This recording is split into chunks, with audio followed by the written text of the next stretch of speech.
সফলতা অর্জন করে এসেছি। আল্লাহ, আমি তো কলেজ ভার্সিটি স্কুলে লেখাপড়া করি, আল্লাহ আমি দুনিয়ার জমিনে সফলতা অর্জন করে এসেছি।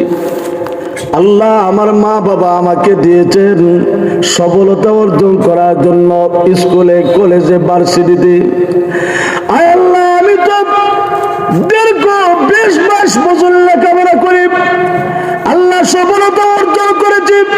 আজকে কেন জাহান্নামে যাব? সফলতা অর্জন করার পরে কোনো মানুষ তো ক্ষতিগ্রস্তের মধ্যে পড়তে পারে না রে আল্লাহ। আজকে কেন আমি জাহান্নামে যাব? আল্লাহ, আমার মা বাবার চাইতে হিতাকাঙ্ক্ষী দুনিয়ার জমিনে আমার কেউ ছিল না।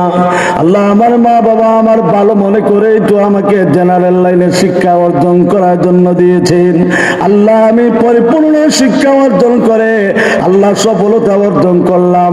আল্লাহ, আমি পুলিশ হইলাম, আল্লাহ আমি জজ ব্যারিস্টার উকিল হইলাম, সফলতা অর্জন করে আসলাম। আজকে কেন জাহান্নামে যাব?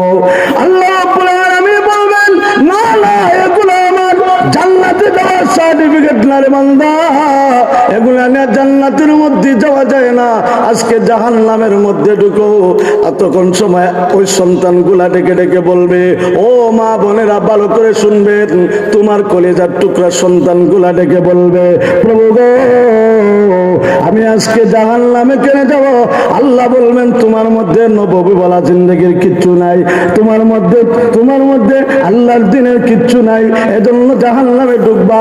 ওই সময় কলিজার টুকরা সন্তানটিকে বলবে, প্রভু আজকে আমি হাত পা নাড়াইতে পারতাম, দুনিয়ার জমিনে হাত পা দিয়ে হাঁটতে পারতাম, চক্ষু দিয়ে দেখতে পারতাম, আল্লাহ আমার দিমাগ বুদ্ধি সব কিছু আছিল, কিন্তু পরিপূর্ণতা না থাকার কারণে কোন দিকে স্কুল, কোন দিকে জালালপুর মাদ্রাসা আমি দেখি নাই রে আল্লাহ।